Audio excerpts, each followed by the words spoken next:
குரு பயிற்சி அப்படின்னாலே நம்ம வீட்டில் நடக்கிற ஒரு பெரிய நல்ல விஷயம்.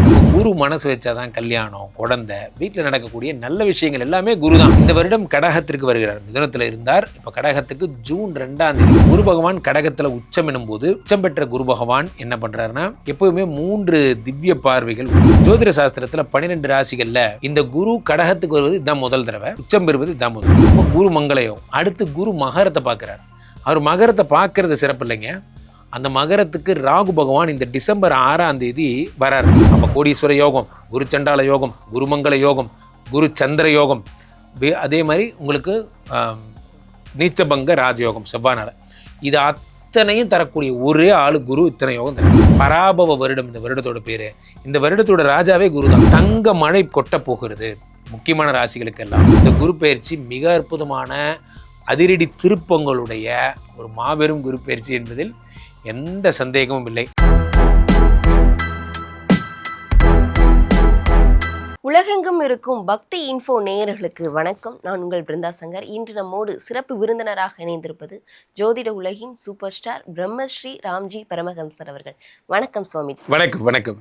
இந்த வருடம் ஜூன் 2ஆம் தேதி குரு பயிற்சி வர இருக்கு. இதனால மக்களுக்கு கண்டிப்பா நன்மைகள் தான் பயக்கும் அப்படின்றது நமக்கு அறிந்த உண்மை.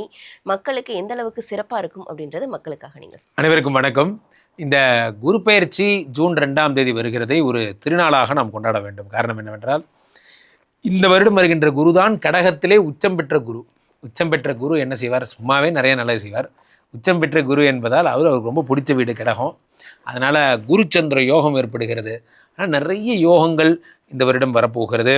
அதை ராசி ரீதியாக யார் யாரெல்லாம் ஃபாரின் போக போகிறீங்க, யார் யாருக்கெல்லாம் குழந்தை பிறக்க போகுது, யார் யாருக்கெல்லாம் கல்யாணம் ஆக போகுதுங்கிறத ராசி ரீதியாக நாம் பார்த்து விடலாம். குரு பயிற்சி அப்படின்னாலே நம்ம வீட்டில் நடக்கிற ஒரு பெரிய நல்ல விஷயம் மாதிரி தான். 12 ராசிகளுக்குமே பார்த்திங்கன்னா இந்த குரு பயிற்சி எப்படா வரும்னு காத்திருப்பாங்க. ஜோதிட சாஸ்திரத்தில் கல்யாணம் ஆகாதவங்க கூட ஜோதிடத்தை கேட்கும்போது என்ன கேட்பாங்கன்னா, குரு பலம் எப்போ ஐயா வருது, எப்போ குரு பலம் வருது, எப்போ கல்யாணம் ஆகும்னு தான் கேட்பாங்க. குழந்தை இல்லாதவங்களுக்கும் இந்த குரு தான் எல்லாமே. இப்போ குரு மனசு வச்சாதான் கல்யாணம், குழந்தை, வீட்டில் நடக்கக்கூடிய நல்ல விஷயங்கள் எல்லாமே குரு தான். அப்போ இந்த குரு பகவான் என்ன பண்ணுறாருன்னா, ஒவ்வொரு வருடமும் ஒரு வருடம் எடுத்துக்கிறார். ஒரு கிரகத்தை, ஒரு ராசியை சுற்றி வர. இந்த வருடம் கடகத்திற்கு வருகிறார். மிதுனத்தில் இருந்தார், இப்போ கடகத்துக்கு ஜூன் 2ஆம் தேதி வருகிறார். கடகத்தில் ஒரு வருஷம் இருப்பார்.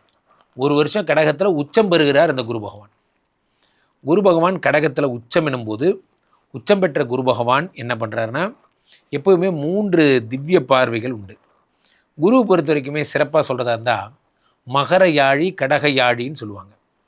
மகர யாழினா வேதங்கள் மறைத்து வைத்த இடம். ஒரு முறை இந்த சொல்லுவாங்க, இந்த புராணங்களில் ஹிரண்யாட்சன், இந்த அசுரன்லாம் என்ன பண்ணுறான்னா, அந்த இதை எடுத்துகிட்டு போய் பூமியை எடுத்துகிட்டு போய் பூமி தாயை ஒழிச்சு வச்சுருவான், வேதங்களை ஒழிச்சு வச்சுருவான்லாம் நம்மளுக்கு கதெல்லாம் வரும். இப்போ அந்த வேதங்களை மறைத்து வைத்த இடம் மகர யாழி என்றும், வேதங்கள் வெளிப்பட்ட இடம் கடகராசி என்றும் சொல்வார்கள். கடகத்தில் குரு உச்சம் பெறும்போது என்ன ஆகும்னா, புத்திர சந்தானத்தை, விவாகத்தை அள்ளி அள்ளி கொடுப்பார். ஜோதிட சாஸ்திரத்தில் 12 ராசிகளில் இந்த குரு கடகத்துக்கு வருவது இதுதான் முதல் தடவை, உச்சம் பெறுவது இதுதான் முதல் தடவை. அதில் கடகத்தில் இருக்கின்ற குரு பகவான் கடகத்திலே இருப்பதால் அது சந்திரனுடைய வீடு என்பதால் அது குரு சந்திர யோகம் என்று அழைக்கப்படுகிறது. அவர் விருச்சிகத்தை பார்க்குறார் 5ஆம் பார்வையாக.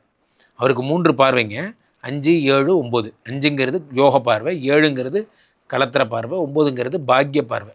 இப்போ 5ஆம் இடத்தை குரு பார்க்கும்பொழுது அது செவ்வாயுடைய வீடு என்பதால் செவ்வாயை குரு பார்க்கும்போது அது என்ன ஆகும்னா, உங்களுக்கு குரு மங்கள யோகம் என்று அழைக்கப்படுகிறது. இந்த வருடம் இந்த புரட்டாசி மாதம் வாக்கில் செவ்வாய் கடகத்தில் நீச்சமடைவார்.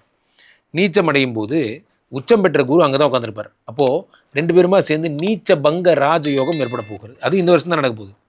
அப்போ குரு மங்களயோகம். அடுத்து குரு மகரத்தை பார்க்குறார். அவர் மகரத்தை பார்க்கறது சிறப்பு இல்லைங்க, அந்த மகரத்துக்கு ராகு பகவான் இந்த டிசம்பர் 6ஆம் தேதி வரார் மகரத்துக்கு. அவர் வரும்போது இந்த குரு அந்த மகரத்தில் இருக்கக்கூடிய ராகுவை பார்ப்பார். அப்போ என்ன ஆகும்னா, குரு சண்டால யோகம் உருவாகிறது. நோட் பண்ணிக்கிட்டீங்களா? குரு சந்திர யோகம், குரு மங்கள யோகம், குரு சண்டால யோகம். அடுத்து இதே குரு சனியை பார்க்கறது தான் ஃபஸ்ட் டைம். சனி பாட்டுக்கு அவர் வேலையை பார்த்துட்டு இருப்பார். டார்ச்சர் பண்ணுற வேலை அவர் வேலை, நல்லது பண்ணுற வேலை இவர் வேலை. இந்த நல்லது பண்ணுறவர் அந்த டார்ச்சர் பண்ணுறவர் முதல் முறையாக பார்க்குறார். யாரையும் ஒன்றும் பண்ணாதப்பா, இந்த வருஷம் எல்லாருக்கும் நல்லது பண்ணிட்டு போயிடலாம் அப்படிங்கிற ஒரு மோடுக்கு வந்ததில் குரு பகவான் இவரை சனியை பார்க்கும் பொழுது என்ன ஏற்படுனா சனி தன்னுடைய விஷப்பார்வையை குறைத்து கொள்கிறான். இந்த எல்லா அதிசயமும் இந்த வருஷம் தான் ஏற்பட போகுது. இது எல்லாத்தோட சூப்பரான விஷயம் என்னென்னா, இந்த பக்கம் மகரத்தில் ராகு வர்ற மாதிரி சிம்மத்தில் இருக்கிற கேது கடகத்துக்கு வருவார். எப்போ? இந்த டிசம்பர் 6ஆம் தேதி வருவாங்க. அப்போது குரு கேது சம்பந்தம் ஏற்படும். குரு கேது சம்பந்தம்னா என்ன அப்படின்னா கோடீஸ்வர யோகம் என்று பொருள். அப்போ கோடீஸ்வர யோகம், குரு சண்டால யோகம், குருமங்கள யோகம், குரு சந்திர யோகம், அதே மாதிரி உங்களுக்கு நீச்சபங்க ராஜயோகம் செவ்வானால, இது அத்தனையும் தரக்கூடிய ஒரே ஆள் குரு. இத்தனை யோகம் தரார். ஏதாவது சாதாரணமான குரு கிடையாது, உச்சம் பெற்ற குரு. அப்போ யோசிச்சு பாருங்கள் எவ்வளவு நன்மைகள் நடக்க போகிறது. இது எல்லாத்தோட சூப்பர் என்னென்னா பராபவ வருடம் இந்த வருடத்தோட பேர். இந்த வருடத்தோட ராஜாவே குரு தான். அப்போது இந்த போஸ்டிங்கும் இவர் தான். இப்போ குரு அப்போது இந்த பக்கம் இயர் இன்சார்ஜாகவும் இருக்கார், இந்த பக்கம் ராசிகளில் தலைமை நாயகனாகவும் இருக்கார். அப்போ நினச்சதெல்லாம் சாதிப்பார். என்ன சாதிப்பார்?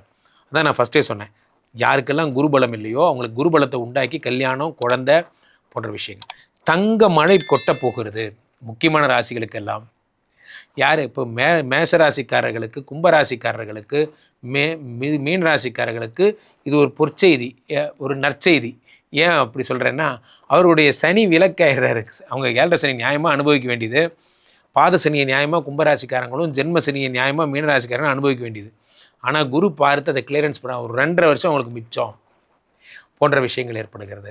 இது வரைக்கும் வாழ்க்கையில் நல்லதே நடக்காத கடகராசிக்காரங்க வாழ்க்கையில் உச்சம் பெறும்பொழுது அவர்கள் தே ஃபீல் ஸோ ஹாப்பி. ஏன்னா அவங்க வீட்டுக்கு தான் குரு பகவான் வந்து எல்லாம் பண்ண போகிறார். ஸோ இனிமேல் கடகராசிக்காரங்க வாழ்க்கையில் காற்றில் அப்படியே என்ன சொல்லுது, ஒரு பெரிய விமானம் மாதிரி காற்றில் இருந்த பட்டம் மாதிரி இருந்தேன் சார், இப்போ நான் பெரிய அண்ணாந்து பார்க்குற மாதிரி ஆகிட்டேன் போன்ற விஷயங்கள் ஏற்படும். இந்த குரு பயிற்சி யாருக்கு நல்லதோ இல்லையோ, பண்டிதர்களுக்கு, படித்தவர்களுக்கு, யாரெல்லாம் தொழில் முனைவர்களுக்கு, மேசராசிக்காரங்களுக்கெல்லாம் 10 பார்க்குறாரு.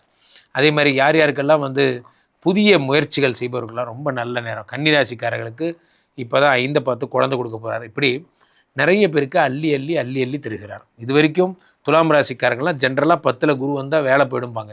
ஆனால் அவங்களுக்கு வேலையும் பிடுங்கிட்டு இந்த பக்கம் பிளஸ்ஸிங்கையும் கொடுக்குறாரு, பணத்தையும் கொடுக்குறாரு. ஆக இந்த குரு பயிற்சி மிக அற்புதமான அதிரடி திருப்பங்களுடைய ஒரு மாபெரும் குரு பயிற்சி என்பதில் எந்த சந்தேகமும் இல்லை.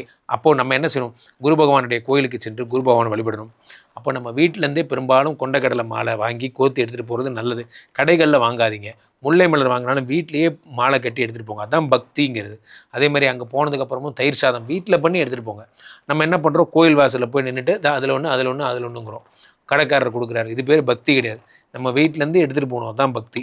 அங்கே போய்ட்டு அந்த தயிர் சாதம் நைவேத்தியம் பண்ணி ஈஸி குரு பகவான் மஞ்சள் கலர் ஆடை குரு பகவானுக்கு சமர்ப்பித்து குரு பிரம்மா குரு விஷ்ணு குரு தேவோ மகேஸ்வரா குரு சாட்சாத் பரபிரம்மா தஸ்மை ஸ்ரீ குரவே நமஹ சொல்லி பாருங்கள். வாழ்க்கை சித்திர சமாதிகள், ஜீவ சமாதிகள் சென்று பாருங்கள். உங்கள் வீட்டில் இருக்கிற நீங்கள் படித்து வளர்ந்த higher secondary school teachers, high school teachers, இவங்களுக்கெல்லாம் ஃபோன் பண்ணி சார் என்ன ப்ளஸ் பண்ணுங்கள் சார்னு கேளுங்க. பிளஸ்ஸிங்ஸ் பிளஸ்ஸிங்ஸ் பிளஸ்ஸிங்ஸ், இது மட்டும்தான் உங்களுக்கு தேவை. வாழ்க்கை மாறப்போகிறது. குரு வந்து விட்டார். இனி வாழ்க்கையிலே நல்லதெல்லாம் ஏற்பட போகிறது. கண்டிப்பா ஒவ்வொரு ராசிக்காரர்களுக்கும் என்ன மாதிரியான அதிர்ஷ்டங்கள்லாம் கொட்ட போகுது அப்படின்னு சொல்லிட்டு ரொம்ப தெளிவா சொல்லியிருந்தீங்க. கண்டிப்பா மக்களுக்கு இது ரொம்பவே பயனுள்ளதா இருக்கும். மக்கள் உங்களை தொடர்பு கொள்றதா இருந்தா எப்படி தொடர்பு கொள்றது சுவாமிஜி? மக்கள் என்ன தொடர்பு கொள்றதா இருந்தால் இந்த கீழே போயிட்டு இருக்க இந்த 2 நம்பரை கூப்பிடுங்க. உங்களுடைய சொந்த ஜாதகத்தை பார்த்து கொள்ளுங்கள். உலக புகழ் வாய்ந்த நமது விஸ்வரூப விஷ்ணுமாயா எழுந்தருள் இருக்கக்கூடிய புனிதமான இந்த ஸ்ரீமடத்திலே தினசரி நடக்கின்ற விஷ்ணுமாயா ஹோமங்கள் கலந்து கொள்ளுங்கள். மீண்டும் ஒரு நல்ல பதிவில் சந்திப்போம். நன்றி, வணக்கம்.